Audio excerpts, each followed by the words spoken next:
We begin with breaking news. An Aruba Princess passenger has died. Authorities are tonight scrambling to track down thousands of people who were allowed to disembark a cruise ship that docked in Sydney, riddled with coronavirus.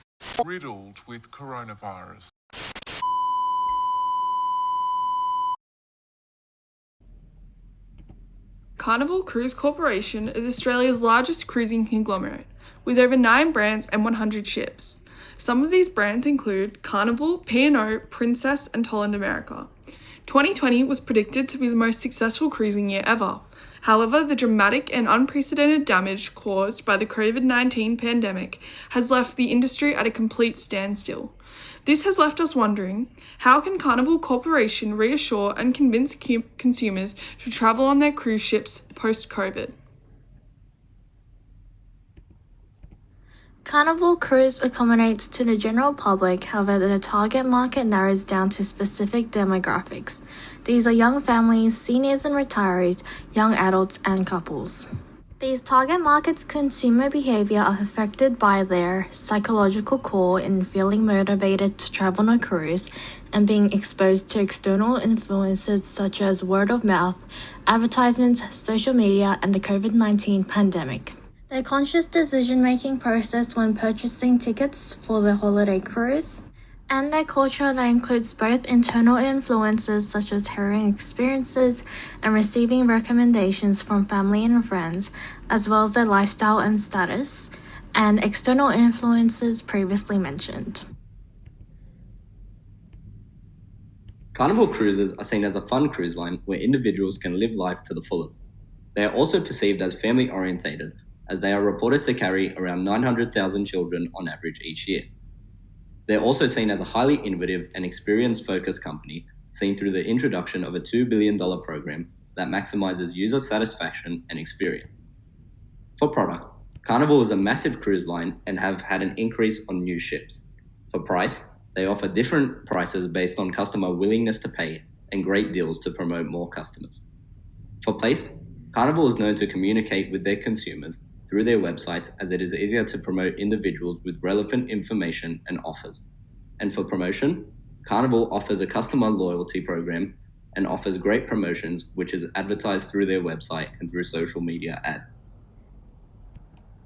The cruise ship market is quite large, accounting for an estimated 27.2 million individuals globally.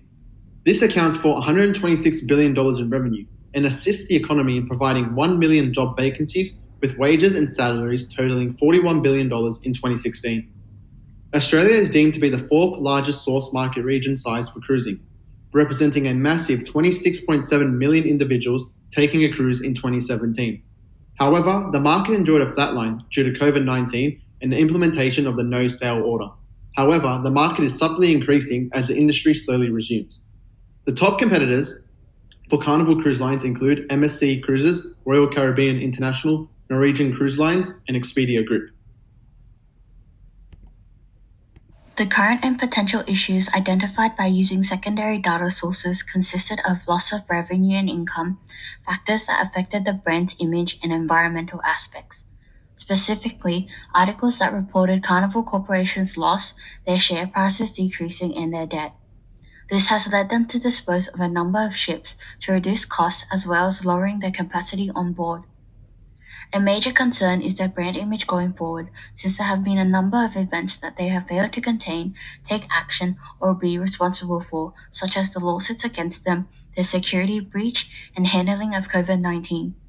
They are also trying to reduce their carbon emissions and the pollution they create. Primary data was collected to gain insight regarding consumer motivations, attitudes, and emotions when in relation to cruising. The 52 survey responses and the 10 in-depth respondents vary in age, gender, and income level. A current and future issue for Carnival corporations is the risen concern of cruising associated with a negative recall of evaluations by respondents. This is due to the poor handling of the COVID-19 outbreak affecting the transmission of the virus on the cruise, where the cleanliness and the overall safety of consumers is questioned. Another issue determined by the young adult respondents is that prices are too expensive, hindering their decisions to travel on a cruise. Furthermore, the global issue of the COVID-19 pandemic has resulted in a substantial loss of interest in cruising.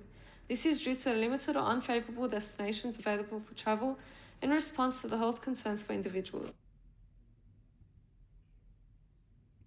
The results from our primary data collection were varied. However, they allowed us to form some very interesting insights and make valuable recommendations. For example, our questionnaire aimed to discover more factual data such as age range, gender, and whether or not they'd been on a cruise ship before. It also uncovered more opinion-based questions like whether the pandemic has impacted their desire to go on a cruise in the future and what they are most concerned about regarding a return to cruising. Our in-depth interviews and extended questions aim to take this information further, uncovering both the underlying reasons behind the respondents' opinions, thoughts, and decisions. For example, these are some answers to the most appealing and unappealing things about cruising.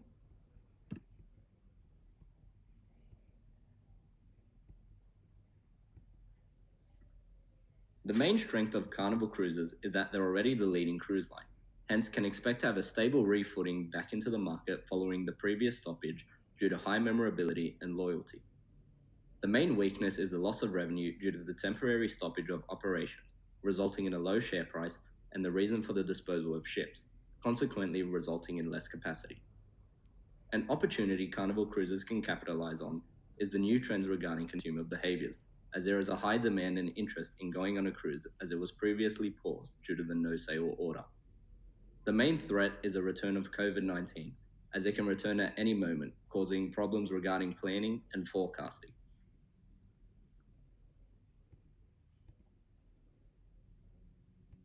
The first factor we recommend to add is to increase cleanliness activities on board to reassure consumers and prevent the spread of COVID-19. This is suggested by the results from the primary research, which had shown that most people are concerned about catching the virus from going on a cruise and aren't sure how safe it is in regards to cleanliness.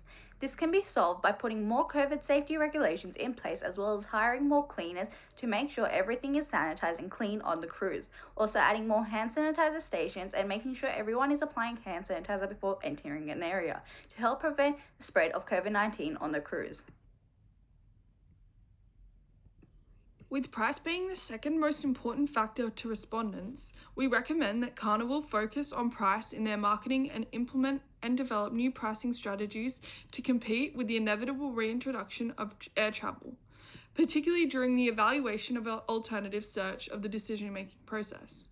For example, this could be through the use of psychological pricing on their advertisements, promotional deals, or reduced fares for larger groups. Another factor that is greatly valued by consumers are the destinations of the cruise itineraries. As identified in our primary data, picturesque and fun holiday destinations are one of the main reasons why consumers choose to go on cruises. With international travel now at a complete standstill, Carnival should partner with Tourism Australia to develop new, unique itineraries that aren't as well known, for example, small towns and islands around the coast of Australia. This would entice consumers to try something new and would align with the growing demand to fuel local economies and connect back to our own country. To implement these recommendations, we have developed a comprehensive marketing strategy that communicates all the changes made by Carnival to improve consumer safety and experience, ultimately repositioning the Carnival brand in the consumer's mind. This would include a campaign tagged with slogans like refresh, regenerate, and restart, all words that encompass the new methods of the Carnival company. They could then go on to further communicate the fresh new local destinations, enhanced cleanliness features, and consumer relaxation, as well as the new prices. This also gives them the opportunity to capture new markets, particularly young adults. This campaign could be partnered with different advertising techniques such as catchy jingles or reference groups, like Australian celebrities and comedians, to further appeal to the target market and make a prominent mark in their memory through reinforced stimuli. Overall, these strategies will aid in reassuring and convincing consumers to travel on Carnival cruise ships during the reintroduction of travel post-COVID-19, thus regaining consumer trust and combating the current marketing issue they are facing.